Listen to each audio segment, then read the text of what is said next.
Hare Krishna. Thank you all for joining. Let's sing Radha Madhav. Jayo Radha Madhava Jaya Kunja Bihari Jai Radha Madhava Jaya Kunja Bihari Jaya Gopi Janavallabha Jaya Gira Vardhari Jaya Gopi Janavallabha Jaya Gira Vardhari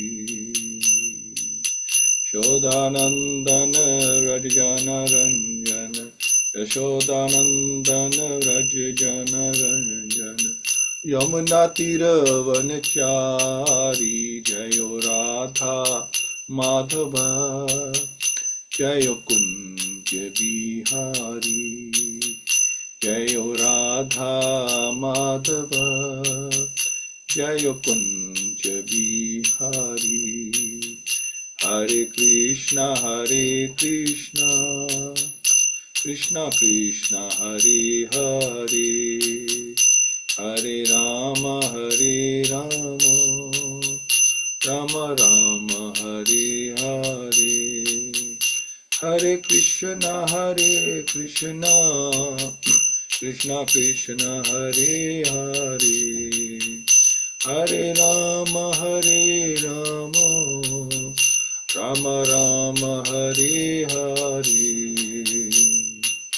Hare Krishna Krishna Krishna Hare Hare Hare Ram Ram Hare Hare Hare Krishna Krishna Krishna Hare Hare Hare Ram Ram Hare Hare Om Gyantimirandasya Gyananjana Shalakya Chakshur Umilitam Yena Tasmai Shri Gurave Namah Shri Chaitanya Manobishtam Stapitam Yena Bhutle Swayam Rupa Kadamahyam Dadati Swapadantikam Vandeham Shri Guru Shri Utapada Kamalam Shri Guru Veshamsha Shri Rupam Sagrajatam Sagana Raghunatham Nitam Tam Sajim Sadhvetam Savadutam Krishna Setam Krishna Chaitanya Devam Shri Radha Krishna Padan Sagana Lalita Shri Vishakhanvitamscha Hey Krishna Karuna Sindhu Deen Bandhu Jagatpate Gopesha Gopika Kant Radha Kant Namastute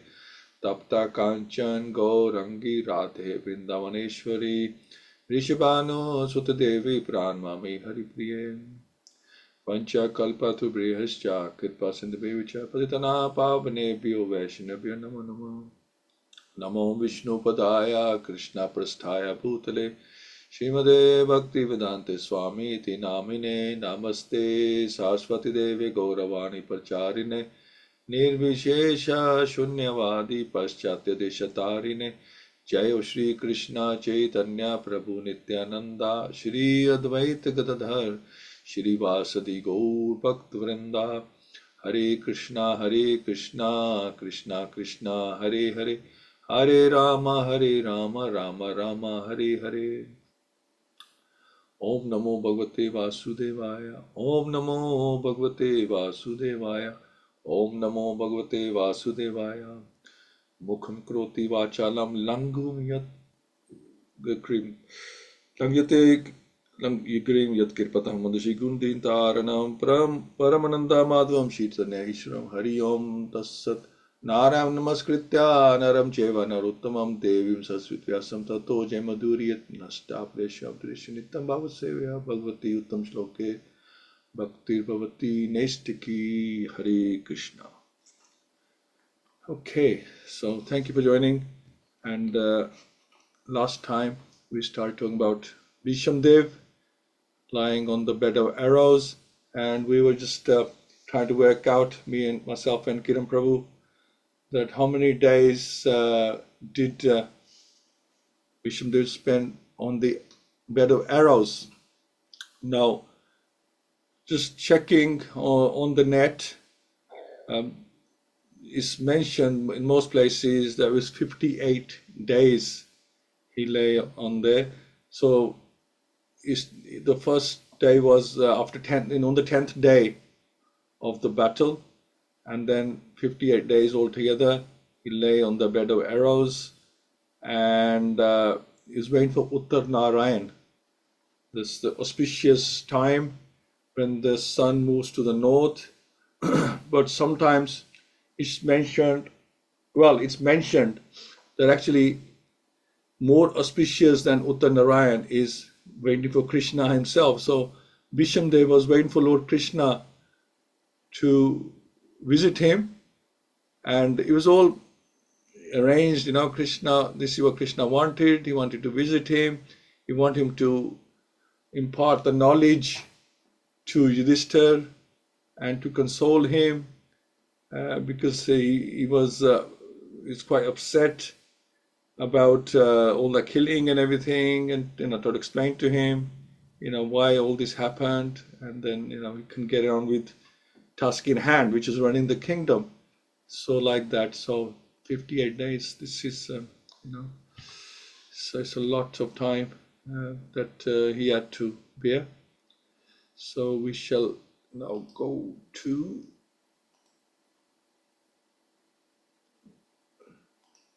the verses. So we are on verse 8. We managed to get to 7. So let's see how we get on today. Anye cha munyo brahman brahmarata deo malaha shishya upeta ajagamahu Kashyapan gira sadayaha. Hope you can all see the verse which I've shared, and many others like Shukdev Goswami and other purified souls, Kashyap and Angris and others, all accompanied by the respected disciples, arrived there. So we're talking about all the great saints and personalities that came to see Bhisham Dev, and we mentioned many last time, and there's more here. Anyone who is like anyone, who's like most exalted, came to see Bhisham Dev. This is how much respect there was for him. People wanted to see him before he departs. And so Prabhupada explained that Shukdev Goswami, who is mentioned as Brahma Arat, the famous son and disciple of Shri Vyasadeva, who taught him first the Mahabharata and then Śrīmad-Bhāgavatam. Shukdev Goswami recited 1.4 million verses of the Mahabharata in the councils of the Gandharvas, Yakshas and Rakshasas, and he recited Śrīmad-Bhāgavatam for the first time in the presence of Maharaj Parikshit. He thoroughly studied all the Vedic literatures for his grandfather or great fathers. Thus, he was a completely purified soul by dint of his extensive knowledge in the principles of religion. For Mahabharata Sabha Parv 4.11, it is understood that he was also present in the royal assembly of Maharaj Yudhishthira and at the fasting of Maharaj Parikshit. As a bona fide disciple of Shri Vyasadeva, he inquired from his father very extensively about religious principles and spiritual values. And his great father also satisfied him by teaching him the yoga system by which can attain the spiritual kingdom. The difference between fruity work and empiric knowledge, the ways and means of attaining spiritual realization, the 4 ashrams, namely the student life, the householder's life, the retired life, and the renounced life. The sublime position of the Supreme Personality of Godhead, the process of seeing Him face to face, the bona fide candidate for receiving knowledge, the consideration of the 5 elements, the unique position of intelligence, the consciousness of the material nature and the living entity, the symptoms of the self-realized soul, the working principles of the material body, the symptoms of the influential modes of nature, the tree of perpetual desire, and psychic activities. So that's a lot there. Sometimes he went to the sun planet with the permission of his father and Naradaji. Descriptions of his travel in space are given in Shanti Parv of the Mahabharata. At last he attained the transcendental realm. He is known by different names like Aranya, Arunishita, Vyasaki, and Vyast Atmaj. So this is introduction to Sukadeva Goswami. And I was saying last week that we were introducing one of these personalities to give a class. It's like mind-blowing introductions they have. And Kashyap Muni, one of the Prajapatis, the son of Marichi and one of the sons-in-law of Prajapati Daksh, he is the father of the gigantic bird Garuda. Interesting. Who was given elephants and tortoises as eatables. He married 13 daughters of Prajapati Daksh, and their names are Aditi, Diti, Danu, Kastha, Arishta, Surasa, Ila, Muni, Krodavash, Tamara, Surabhi, Sarma, and Timi. I mean, we're all familiar with Diti and Aditi.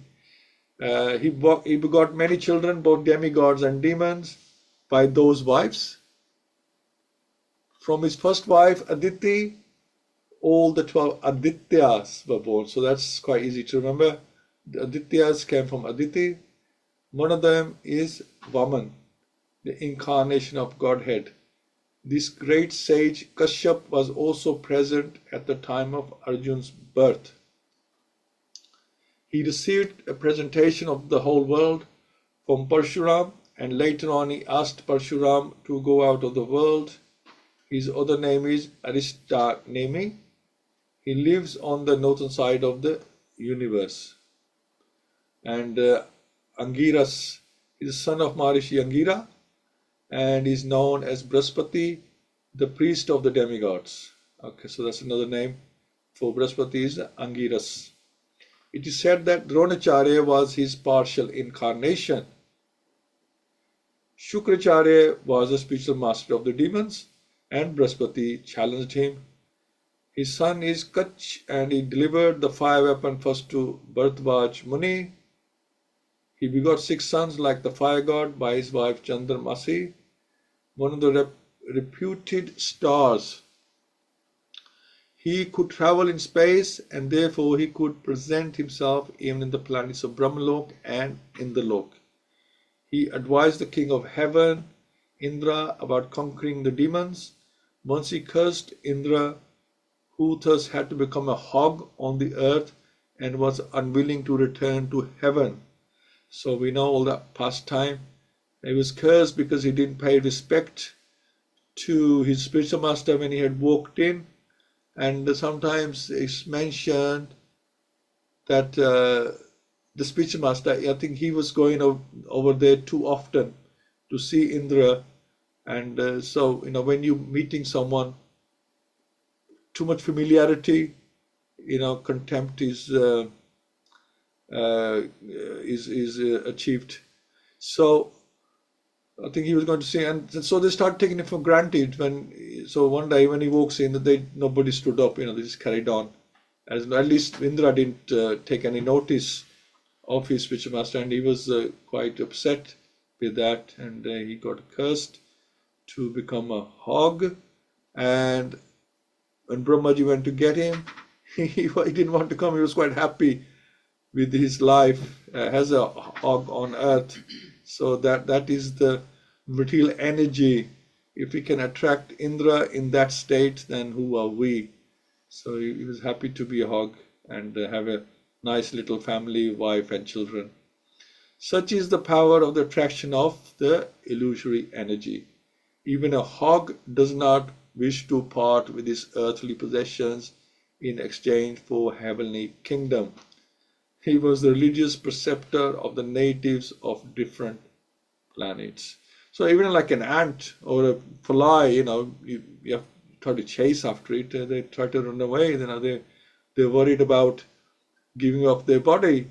Everybody's worried about dying, and so this is material energy. We don't, we're happy in our state, In our sukha dukkha, we're happy with it. We accept it, that there is happiness and there is some distress and it's part of life, and we're just happy to remain like that. But that is a negative situation to be in.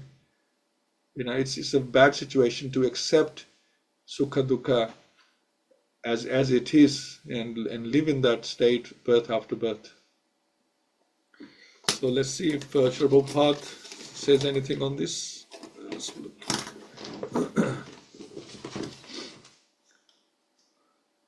So the personality of Sudarshan Chakra was also present. Krishna always has the chakra in his right hand, and because right is considered more auspicious. Okay, some pastime is given. I'm not too sure how that. Anyway, so chakra was also present at this place, and there's a pastime about the chakra, Sudarshan Chakra. Krishna always has the chakra in his right hand because right is considered more auspicious. This is why we serve prasadam with our right hand. Most things when we're worshipping, we do with the right hand. It is considered more auspicious.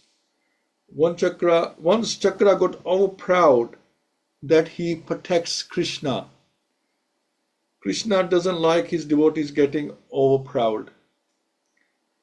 The Lord told him that because of your pride in the Kali Yuga, instead of Sudarshan, you are going to become a Stamba. So Sudarshan Chakra was saying, look, I'm the one who does all the killing and all the rescuing. Now what do? I'm the one who's like your bodyguard. I'm saving you. But he doesn't realize that his power comes from Krishna.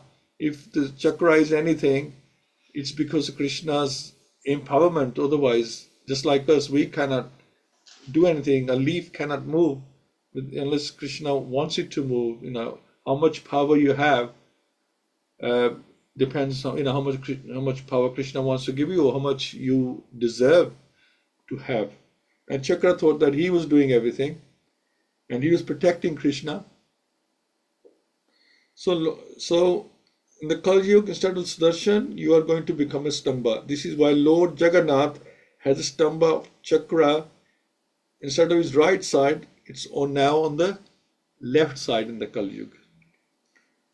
Now this is a reminder that he should not be proud. Sukadeva Goswami was there and many more. So yeah. So this note about one big personality, Sudarshan Chakra, who was also present. But if somebody wonders why is a Stamba in the pastime Jagannath and the chakra in Narayan, then this is a reason, and it's on the opposite sides, on the left side of Jagannath rather than the right side.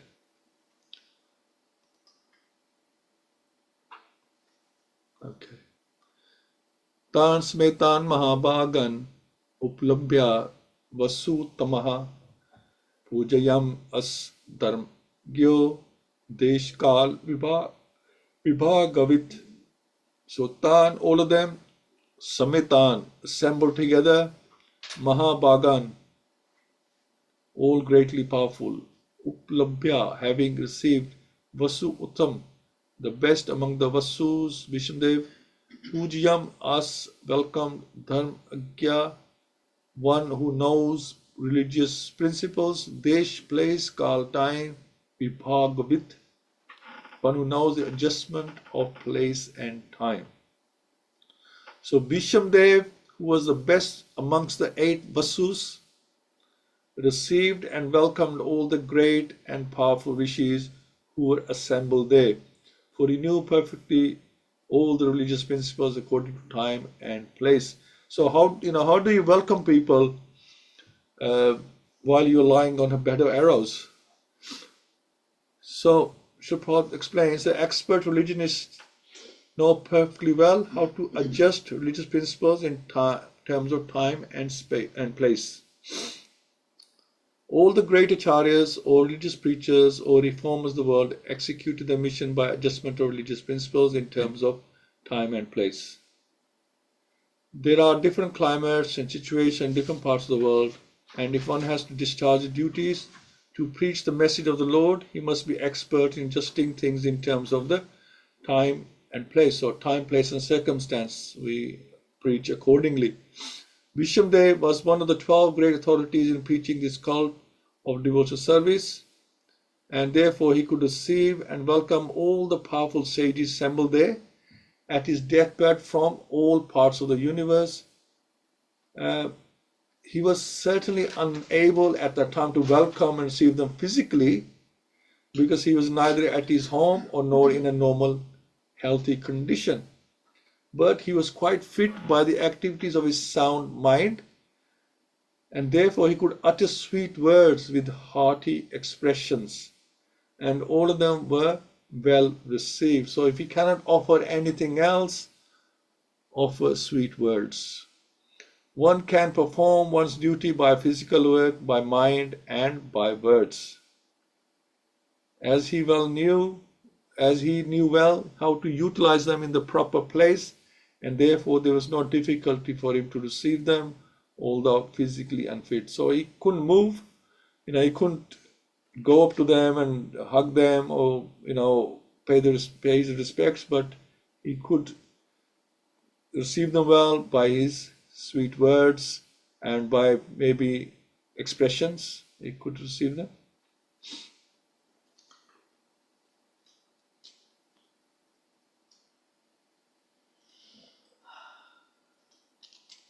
So Bhishamdev was able to receive them by sweet words with hearty expressions. He was not able to physically receive them, but he still welcomed them because he was sound in the mind. So principle was maintained of receiving guests, but only the detail has to be changed. So principle is more important than the detail. Great religionists know the difference between principle and detail. So Srila Prabhupada as well, he never changed any principle. The principles cannot be changed. Principles are there for eternity. You cannot change God-given principles, but the details can change according to time, place, and circumstance. Just like, I think typical example is really the number of rounds we are chanting is Kali Yuga. We cannot chant 192, we cannot chant 64, but Srila Prabhupada changed to 16 rounds. So, that was possible for us people. We don't have much tolerance, patience, time. We're so busy working, and we don't really have that facility. We don't have the strength, and like that. So 16 rounds, he changed to 16 rounds, and he made the changes as well, like try to keep a balance between the male and the female genders as well. Before that, maybe the male genders were more dominant on that, but now there's equality, and try to keep the balance, keep everyone happy. So time, place, circumstance, things have to be adjusted accordingly.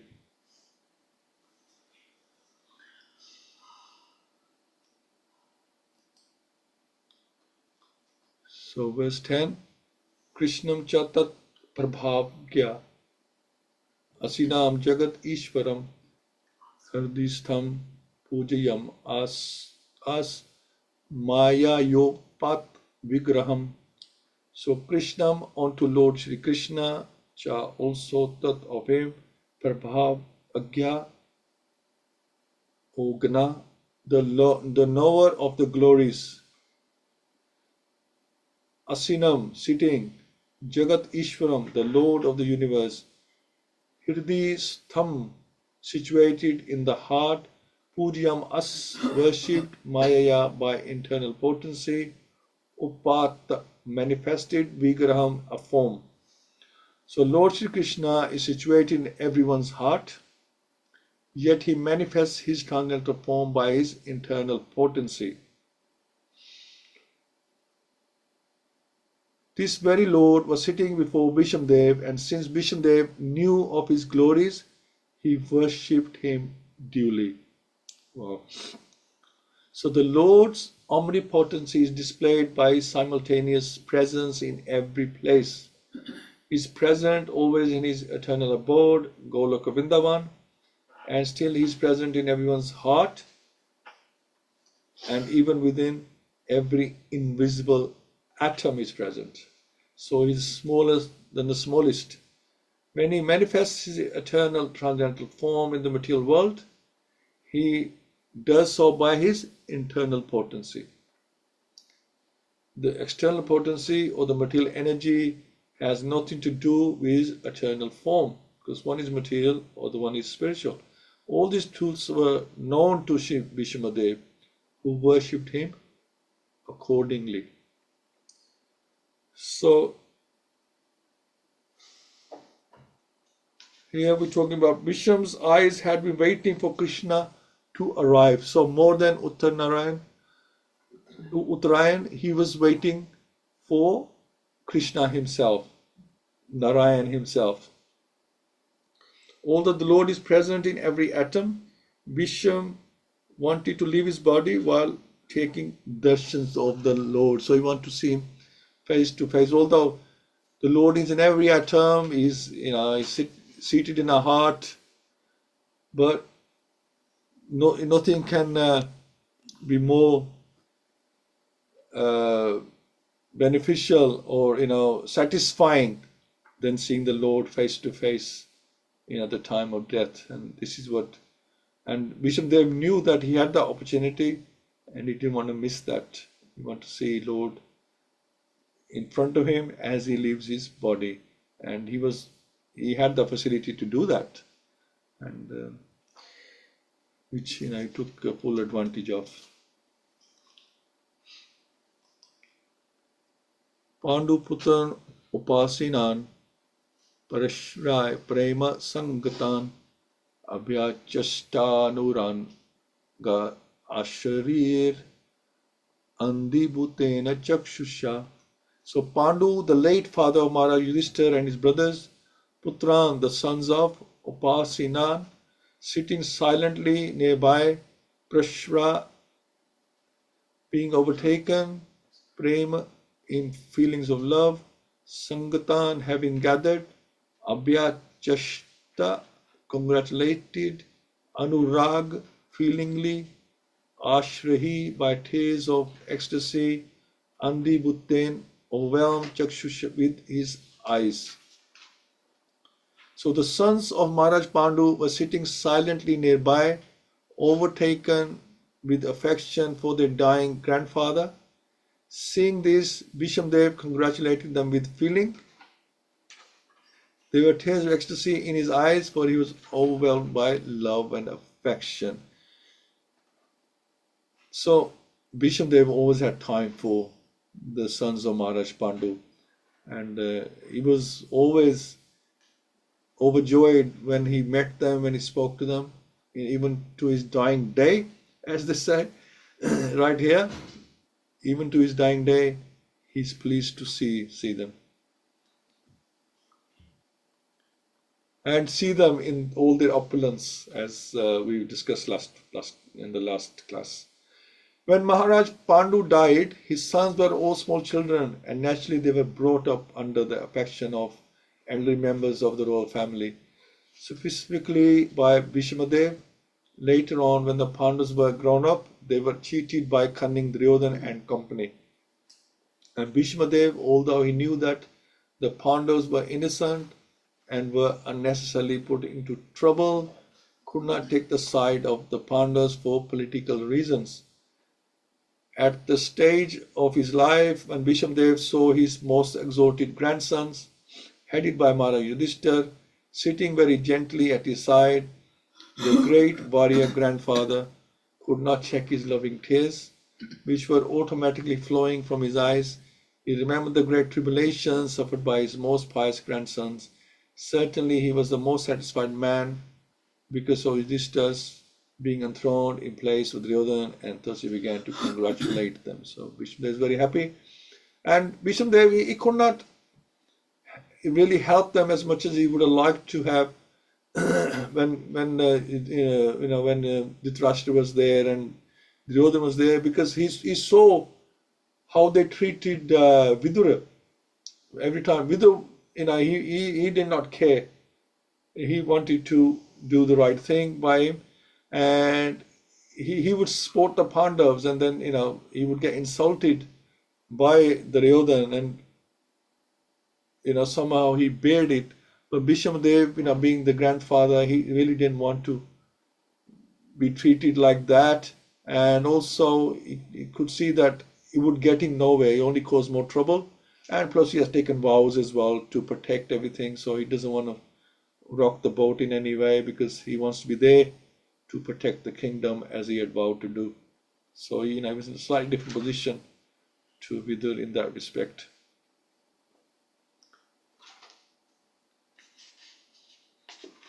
So he mentioned that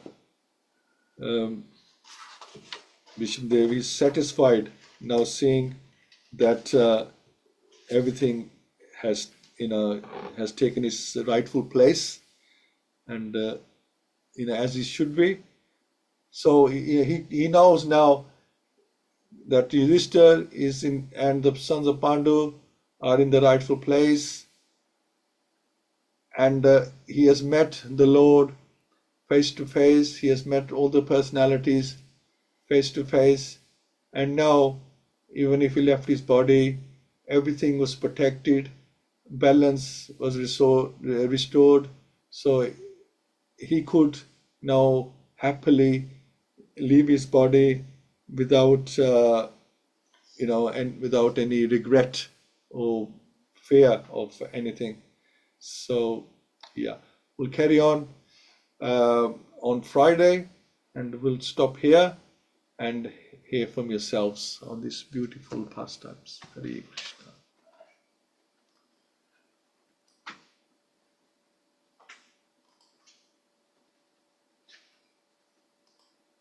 Hare Krishna. And I'd like to hear from Purnikaksh Prabhu. Hare Bol Prabhu. Hare Bol Prabhuji, Hare Krishna, dear devotees. Please accept my humble obeisances, and wonderful purport for Srila Prabhupada, and wonderful pastime of Bhishmadev. Even if you remember, even watching the B.R. Chopra's Mahabharat, and especially this episode of Bhishmadev lying on the bed of arrows, even watching TV, we'll get tears from eyes. That much pure Bhishmadev is. And it's very hard to fight when you know that you're fighting on the wrong side as well, but still you're doing it. And it's only because he has got the instructions from Krishna. He is playing a role as per the orders of Krishna only. And many people have a wrong opinion about Bhishmadev, especially when one do not have idea of these purports, especially as explained by Srila Prabhupada. Many people think that why Bhishmadev played on the wrong side when he know that Krishna is the Supreme Personality of Godhead. So, but these purports show the great people like Kashpa, Angirasa, Krishna, Sukadev Goswami. So many people came to visit him, see him. That means that shows that how important person he is, and he is one of the demigods. That's why he's called one of the great 12 Mahajans. So that's why they all knew that how great the person is, Bhishmadev. And Bhishmadev, even lying on the bed of arrows, but still he is respecting all the people who have come to see him and receiving them and welcoming them. That shows that even the body may get pain, but actually the soul, that consciousness is so important. But when we leave the body, along with the soul, the consciousness also goes with the soul. So, and that will be our consciousness in our new life as well, when we take the birth again. So consciousness is more important to be purified. And Krishna will protect, obviously. So he know Krishna is the Supreme Personality of Godhead. And he was there next to him, sitting next to him. And what else a person will desire for actually having Krishna in the present? With thinking of Krishna while leaving the body is difficult. But in the case of Bhishma Dev, Krishna was there in front of him and helping him to leave the body. And I'm not sure, like in the first session, this was discussed, Prabhuji. So when Bhishmadev was lying on the bed of arrows, the arrows took all the blood out from his body, and that blood is caused because he was. I mean, Prabhupada mentioned that he was eating everything that is given by Duryodhan. So that unpious blood has been taken out, and now the fresh blood is there. He's more pure, and that's all, Prabhuji. Hare Krishna. Thank you so much. Yeah, Prabhu, you're right. Yeah, we were discussing that because Draupadi questioned Bhishmadev about this, and he says, I could not help you at that time. I couldn't advise or help because I was taking the grains from, and now all that has come out in the blood, and now I don't owe them anything, and now I can advise now and tell you things. Yeah, that was earlier on. Yeah, we did that. Thank you, Prabhuji, and thank you for your discussion. And Kiran Prabhu, Hare Krishna. Hare Krishna, everybody. What can I say? We served such delightful wisdom every day, and today's no exception. Yes, Bhishmadev, one of the 12 Mahajans, but he's a Mahatma. The word Mahatma is used sometimes very loosely with some individuals. But yes, he was a Mahatma for many reasons. He stayed in Hastinapur for political reasons. He was loyal to his vows. But those vows that we sometimes make are principles, but those vows can also be quite toxic because some vows can be harmful. And that particular vow, like the vow, if I said I'm going to stand on my little toe for a whole day, I think I'd break my ankle. It's those some things, some vows are, it is what it is.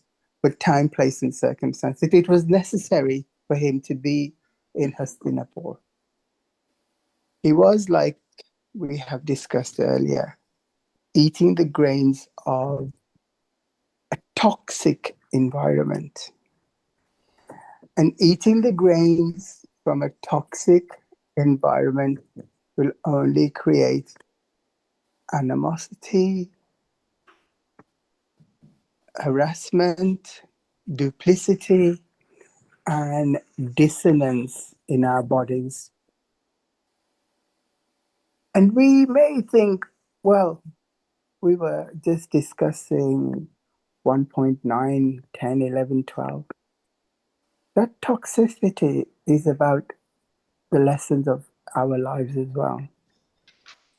Because the environment we live in can create those toxicity and the toxins within us. It took Bhishmadev 58 days to be on that bed of arrows. And all the time, the toxic blood was draining away from him. He realized that in order to purify himself and to purify the soul, the toxins within our systems, the toxins within our minds, the toxins of our behavior have to come out. And it's only until then we can be purified and be able to embrace Krishna. He was waiting to embrace Krishna. He waited 58 days. He knew he was going to come because then he could pick the time of his choosing to depart the earthly plane. And so even a great Mahajan, a Mahatma like Bhishmadev knew that the parampara situation, the philosophy, and the etiquette has to be maintained. Even the Pandavas and Krishna and all the other sages that came to see him, they were dressed in their opulence to bid farewell to an amazing character. So they came in their processions to bid farewell. But there are principles of Sanatana Dharma which are never, never compromised. Although Bhishmadev wasn't able to pay his obeisances to Krishna, the way he looked at him, the way he glanced, the way the Pandavas and Krishna paid their obeisances is part of the Hindu etiquette and the principles of respect and dignity for those who are significant in our parampara. And I was intrigued by what was said. The principles are more important than the details. The principles are more important than the details. It's like doing puja. I don't know all the mantras. I don't know if I'm doing it the right way. I don't know if I'm going left, right, so, clockwise, anti-clockwise. I don't know when I'm putting the candle in at the right place.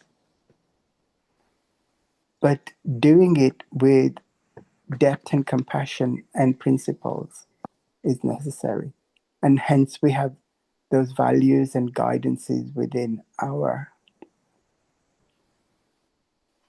Sanatana Dharma. Bhishmadev knew that the Pandavas were right, but he was a man of integrity. It's like sometimes we may follow a poor football team like, who can I say, Arsenal. They may not always win the Premier League, but through thick and thin, people follow them. And if a political party loses, you still stick to them. You don't jump ship because the other party is winning. That's about loyalty to the throne, loyalty to an organization, loyalty to your own values. Sometimes those are hard, sticking to your principles, but Krishna had principles. He occasionally wavered with them. He occasionally dispelled them. Bhishma was loyal to the Pandavas. The Pandavas were happy to see him, but they knew that the consciousness purification is more important, and that this effort is necessary, and our intention and our motivation is more important, and our purity of bhakti is part of the dharam that we're in. Hare Krishna. Thank you so much. Yeah, absolutely. Quality is more important than quantity. Totally agree with you. And it's not how much we can do; it's how well we do it and with what intention we do it. Yeah, that's something good to remember. I on the other hand, like Maharaj Yudhishthira thought Duryodhana, although seen as the enemy or whatever, he thought he was doing a fairly good job of running the kingdom. So that's his part of his despondency, that there really was no any great need, no at this much sacrifice. There's not really any need to change rulers. But Bhishma Dev is he's happy to see Maharaj Yudhishthira on the throne. So he may disagree with Maharaj Yudhishthira that no, however he was running the kingdom, still you would do a better job. You were the rightful heir to the throne, and you would do a lot better a job than he was doing. So like that, So I think hopefully you'll explain to him in this.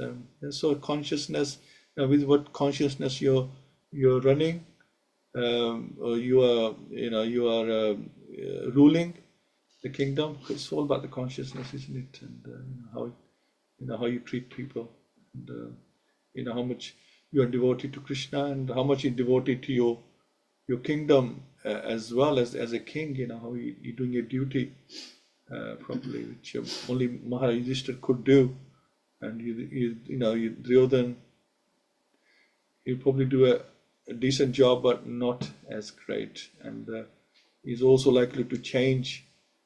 Mentality can change any time when he needs to change for his own personal benefit.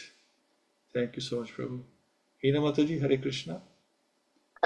Hare Krishna, Prabhuji. Hare Krishna, everyone. I think some really good points have been covered already. So, no, just to add that Vishmadev as being one of the 12 Mahajans, I think we can learn so much looking at his life, and how he conducted his duty, and despite it all, he was obviously a devotee of Krishna, and yeah, I just think his life is very inspirational, essentially. So yeah, the one thing that I've pulled out from the verses you've covered today is just around how one can perform one's duty by our physical work, by our mind, and by our words, and that's what he demonstrated, even despite when he had been he was down on the battlefield in the bed of arrows.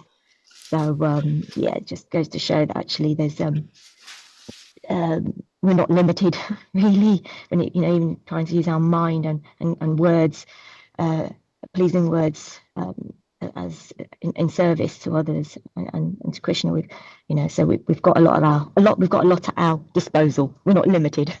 Essentially, there's no excuse really from that perspective. So that was it really. Thank you so much, everyone. Hare Krishna. Thank you so much. Yeah, you're right. The mind and words can also become a weapon as well, isn't it? We can't hurt someone physically.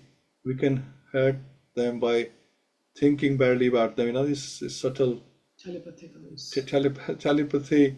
We can hurt them, and we can hurt them more than physically. We can hurt people with our words. Yeah. So the mind and our words are very, very powerful.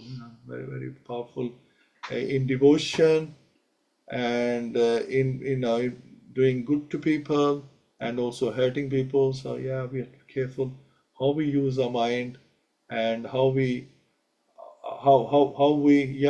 it's non-verbal communication. Thank you, Kiran Prabhu.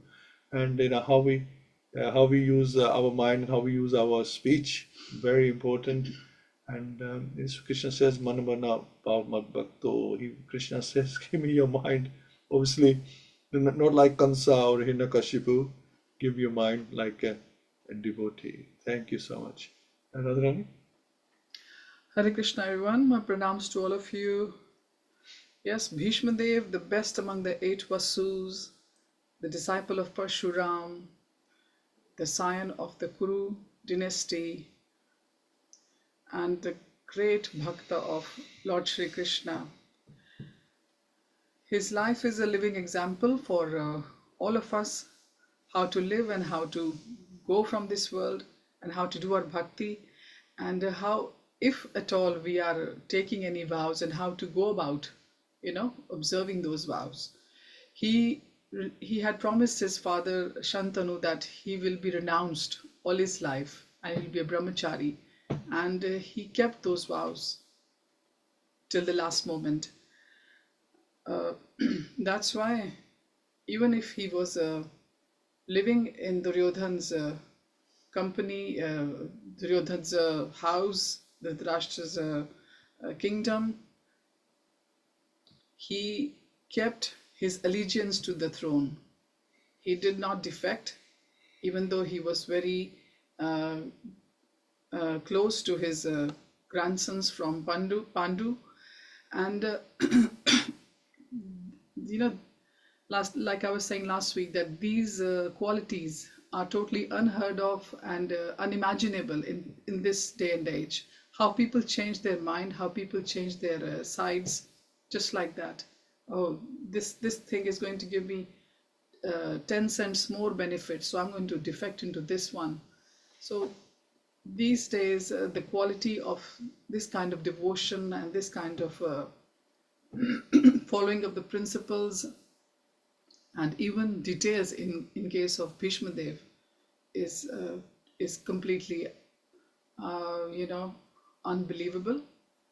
But like Prabhupada says, that we believe the Shastras and we believe the purpose given by the Acharyas, the books, so we understand a lot from them. And I was just imagining when we were going through the verses that how glorious, how divine sight it must have been when Lord Shri Krishna is in the front walking towards Bhishma Dev, and the whole group, the Pandus, the sons, the Pandavas, they are walking behind with the rest of the family. Amazing when Lord is leading you. So in this life, we can't imagine that for any of us, but we know that we have got super souls. So though not visible, Lord is leading us all the time. He is there in the front, but when our mind is not in our control, is not under the surrender of our decisions, then I think we find it hard to follow the Paramatma who is leading us all the time, who is waiting for us actually. And when are you going to look at me and follow me? And this is the difference between the ones who are great devotees and the ones who are aspiring. The ones who are great devotees, they have got a good connection with the Paramatma sitting in this heart, the super soul. So the super soul, what the super soul directs them, they follow it. And the other ones, they have their own, decisions. They have their own details. They have their own principles. Not rather than details, they have their own principles from situation to situation, from day to day. So a lot to learn from the rest of the verses coming up in the rest of the chapter. So amazing characters in Śrīmad-Bhāgavatam, and he is one of the very glorious one, and Shukadev Goswami is describing. Hare Krishna. Hare Krishna. Yeah, so it's building up so nicely, and this is a beautiful chapter, and amazing. First we heard about Kunti Mata, and now we're hearing about Bhishma Dev. Great personalities in that family, and Krishna's there. That's the best thing. And anyway, we'll continue on Friday.